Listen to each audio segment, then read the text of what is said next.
Hi guys, welcome back to the channel. Thanks for tuning in. In today's video, we're back at that job where we applied for the Heating Installer Awards with our unvented cylinder that was located outside wrapped in tarpaulin, but unfortunately we didn't get a nod, so we won't be seeing you at the installer show. So anyway, this is where we are at with this job. So this is an extension, and the boiler and the cylinder was located in here, but it was originally an outhouse. Now, unfortunately, the builder has decided to make this cupboard a lot smaller. So the issue with that is we've got to get a cylinder in here, a boiler, all the controls. We've got an underfloor heating, single zone type manifold going in at the bottom. We've also got the gas meter in here. So what I didn't film was we chucked a load of poly pipe in. We had to get it done really quick because the builder was moving on really fast. So just to get our first fix for this boiler room in location, and also we had to do a single zone underfloor heating. So I have run underfloor heating all through this extension here. So this is going to be a large utility with a downstairs toilet. Now this is one of those jobs where the builder is running the hot and colds themselves. We are just doing the heating side of things. So if you see any speed fit pipes, it's not really anything to do with us. For example, there's just two swung up in that corner there, which is slightly infuriating, but never mind. Ideally they would have come through there so we can get this all looking nice and neat, but it is what it is. We will just adjust it to suit. So Bailey has just cored the hole for the boiler, so we're putting that as high as we possibly can, just so we've got plenty of room for all our pipes, connections, etc. So should be quite a nice little job, this one. It's just going to be extremely tight, so one of us is probably going to have to do the pipe bend in and just pass the pipes through. We definitely both can't get in there. So upstairs, you can see here, we've got our cold main hot and our balance cold. So the cylinder is actually upstairs on the first floor at the moment. Sometimes when you do an extension or a building project, you need to keep the hot water running for the client, and that's exactly what we've done here. The hot water cylinder is just upstairs temporarily, just so we can keep their bathrooms and everything operational. It's quite a large family here. So what we really need to do is put the unvented cylinder in last. So we are going to be mounting the boiler first and kind of working backwards from there, trying to keep it as tight as we possibly can, because once that cylinder's in there, it's going to be extremely difficult to work in. So anyway, core's been drilled. Let's get this boiler on the wall.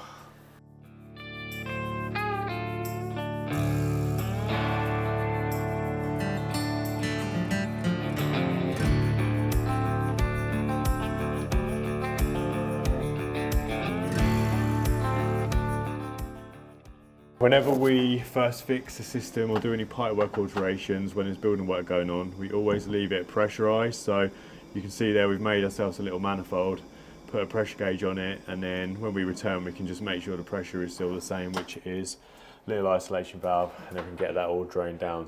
Okay, so it's getting to the point now where I can jump in and give Bailey a hand. So I'm just working on the return pipes, Bailey's just doing the zone valves.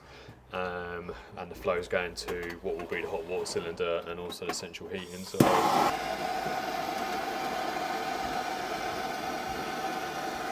okay, so me and Bailey, we've got different blowtorch heads. So I've got a swirl head and Bailey's got the flamethrower from that Quentin Tarantino film. We're currently getting debris chucked on us from the plasterers as well. Once upon a time in Hollywood. Nope. That's good. Oh man. I thought that was like molten lava, it's sand and cement. I don't know how's that coming through. It's like, so it's just at the end. What's on fire?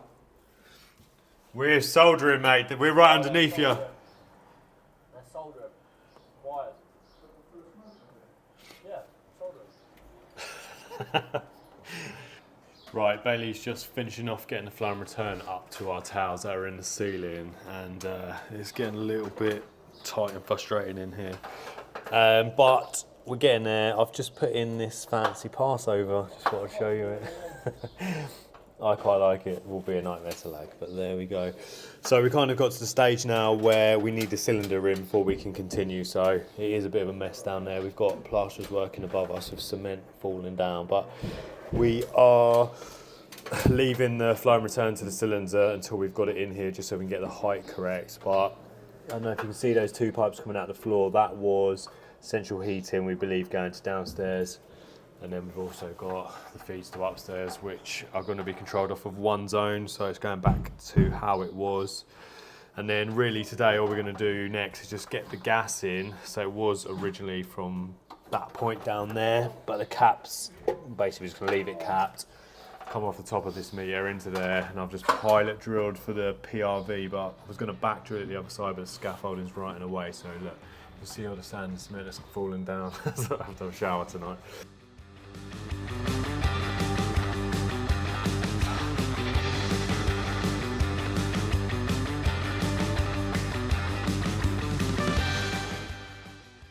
Okay, so we're now coming towards the end of day one, and I had made a mistake earlier, which you'll see in the video, see if any of you notice it, which I have now rectified. So I did initially have the close couple T's spun round horizontally, which actually probably wasn't the smartest idea. So after a little while of thinking about it, even though we had got quite far in the process of piping it up, we both decided that we should get it changed out, and hopefully it will now operate for the best. So I'll go into it a little bit later how this works and how this is going to affect the system once we get everything operational. That will probably benefit you a bit more once it's all running.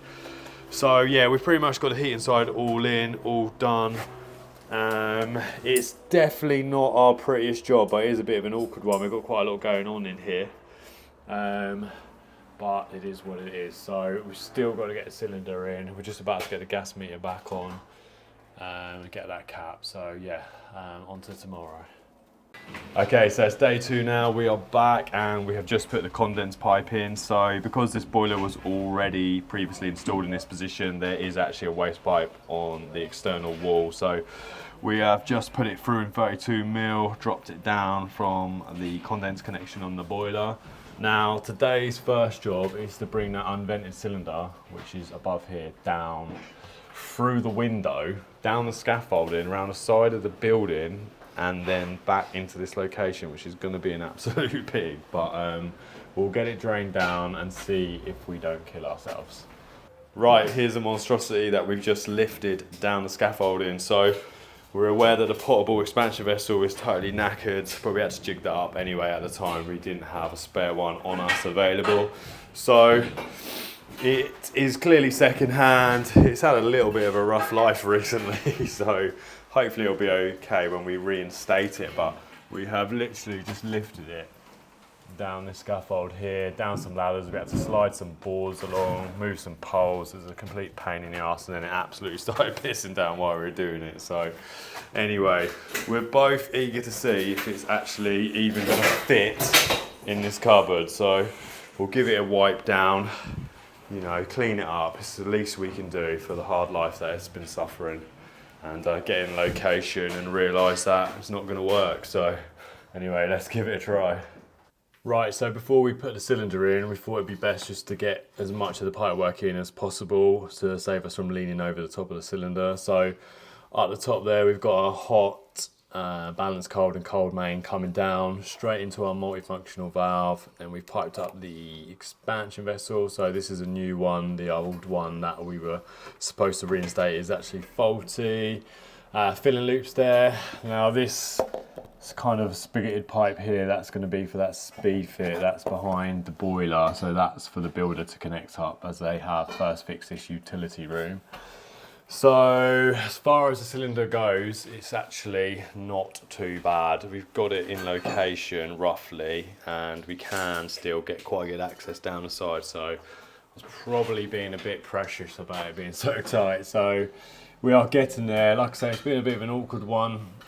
Started off the day completely soaked, but anyway, not that I'm complaining, being a princess.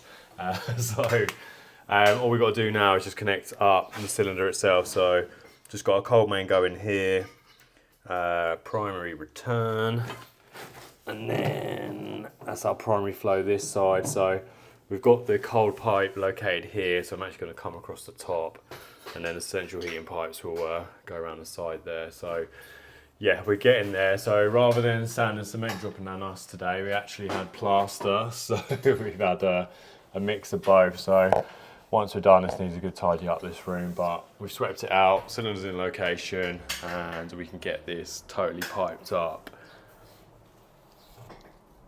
Okay, so we are now fully piped up and we have filled up the system. So we did have a couple of leaks on the second-hand component. So we had an issue with the MagnaClean. So for those of you who aren't aware, the Professional 2 MagnaClean, it uses speed fit type connections to push on some brass spigots. Now, the plastic gubbins inside, they were snapped. So we used a 22mm speed fit elbow, stole all the section out of that and just replaced it, and that now seems to be fine.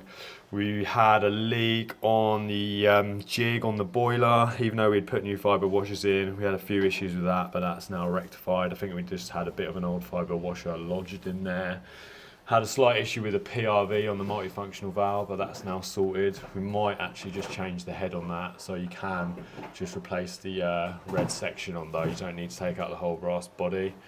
And yeah, the cylinder's all in, so we've had a bit of a tidy up down here, give the pipework a bit of a clean, and now we're ready to move on to the wiring. So we're quite lucky with these zone valves. The cables on them are actually pretty long, so we can mount the wiring centre hopefully over here, but if not, we've got space underneath that condense pipe for it. I don't necessarily want to put it on the back corner, so I really have to. So yeah, it's turned out all right. It's been a bit of an awkward job. There's been a few little issues along the way, but we've overcome it. We're nearly there now. Just need to wire and insulate it all. So let me just show you some of the controls we're going to be installing. So for the wiring centres, I did really want to try out the Wago Box L60, but they didn't have them in stock, so I brought two of the L32s. Hopefully just get away with one, but if I need to, I've got the extra one. The high thermostat mini. Now originally this had a Salus in here, but when we decommissioned it all the pins were broken on the back, so we're going to swap that out for that. And then for the underfloor heating, we've just got a Drayton room thermostat, which we're just going to mount on this wall here. So the underfloor heating is only in this section here. It's a very small circuit, 150mm centres. So yeah, should be pretty simple wiring job hopefully. So let's get this wiring centres located and get this system up and running. Okay, so I've got the Wago wiring centre on the wall now, and I think we should be okay size-wise for just one wiring centre. So the cables from the zone valves, they're long enough to reach over to this side, which is great because I've got no water like directly above it, if that makes sense. So if anything was to leak, it wouldn't leak directly onto the wiring centre. So the first thing I always do when I'm getting these wired in or any system is I always start with the zone valve. So pretty much 4 out of the 5 wires all go in the same locations.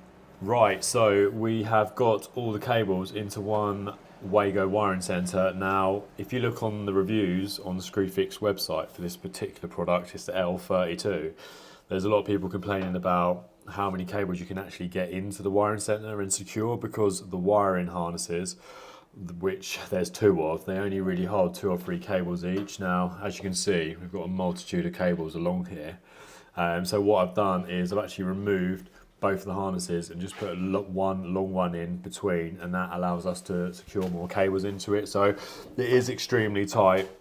To be honest, I'm always swayed by the Wago connections. They are a lot easier than using a flathead screwdriver, but in the future I would probably use a more appropriate wiring centre. Something like the Salus. The Salus one is actually really good. It's nice and big. Yeah, and we've used that plenty of times in the past. So anyway, we're about to fire it up, so hopefully it won't go bang. Right, we have now got the central heating all operational, and while we're just doing the commissioning checks, I just want to run through with you some of the design choices. So something I briefly touched upon earlier on in the video is we've got these close couple T's directly underneath the boiler. Now, the reason for installing them is we need hydraulic separation between the central heating system and the underfloor heating system. Now, to simplify that, what that basically means is the restriction through the boiler might not necessarily allow enough litres per minute of flow rate through our underfloor heating system. So to prevent any restrictions and any problems with circulation, rather than the return coming straight up here back to the boiler, the underfloor heating and the central heating can actually draw water off through this T here and pull it back down through the circuits. So that just allows it to have the correct flow rate required for the system design. Now, We're not exactly sure what the system design is like inside the main body of the house. We can only guess, so that's why we've chucked a close couple T's in, although it probably is a bit overkill because we do actually only have one underfloor heating zone here. So the other reason is it gives us better control over our flow and return temperatures, so we can have our flow rate set on our central heating a lot higher and our return temperature on our underfloor heating can come back a lot lower, so it doesn't really interfere with each other. So the underfloor heating is actually now up and running. You can see it spreading through the screed now already. We've set these at 150mm centres, which allows us to run the underfloor heating as low as possible. Now we've got a mixing valve on the top here, so it's not too intelligent, this system. It is only a single zone, so there's no actual thermostat as such. We do just have a mixing valve which gives you a rough indication of flow temperature, but it's perfectly adequate for this single zone. So yeah, we're pretty much done on this setup. I hope you found this video interesting. It's been a bit of a pig for us. We did nearly fall down 2 flights of scaffolding, but other than that, it's gone all right. So yeah, thank you very much for watching this video. Hopefully catch you on the next one.